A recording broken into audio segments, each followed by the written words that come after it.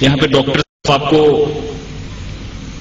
کافی اچھی طرح سے بتانے والے ہیں اور یہ جو پیس چینل ہے اس کو میں بھی کافی سنتا رہتا ہوں. اس میں کافی بڑے بڑے اسکالرز اسلام کے اس میں آتے ہیں اور بڑے ہی سائنٹیفک ڈھنگ سے، بڑے اچھے ڈھنگ سے اسلام کے میسج کو، اسلام کے پیغام کو لوگوں کے سامنے لاتے ہیں. کسی نہ کسی کارن سے کچھ لوگوں نے جان بوجھ کے اور کچھ لوگوں نے غلطی سے، غیر سمجھ سے اس مذہب کے بارے میں بہت ایسی باتیں کہی ہیں جن باتوں کا کہیں بھی کوئی آدھار نہیں ہے. مجھ کو عربی نہیں آتی لیکن میں نے قرآن مجید کو انگلش میں، ہندی میں، مراٹھی میں اور اردو میں پڑھا ہے. کافی لوگوں سے بات کی ہے اور کافی دنوں سے اس پہ میں نے سوچا بھی ہے اور اس کو سمجھنے کی کوشش کی ہے.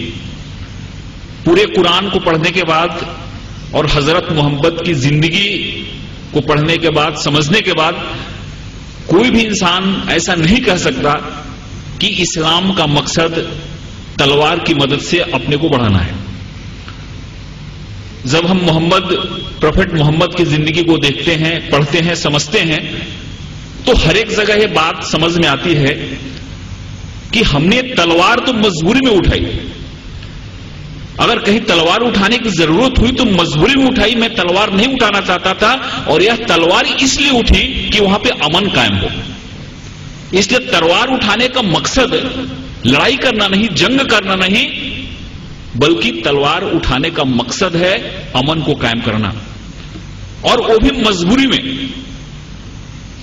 تلوار نہیں اٹھانا چاہتے تھے لیکن لوگوں نے مجبور کر دیا. ایسے حالات تھے کہ تلوار نہیں اٹھاتے تو مشکل ہوتا. تو اس چیز میں، اس ریفرنس میں بہت ساری چیزوں کو سمجھنا ضروری ہے.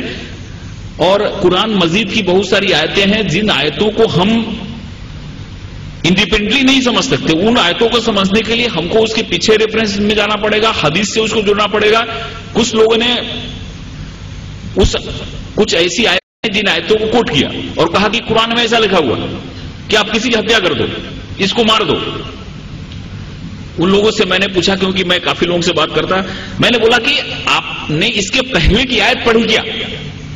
وہ آیت آپ کو معلوم ہے کیا؟ نہیں معلوم ہے. اس کے بعد کی آیت آپ نے پڑھی کیا؟ نہیں معلوم ہے. اس آیت سے حدیث کا کیا ریفرنس آپ کو معلوم ہے کیا؟ نہیں معلوم ہے.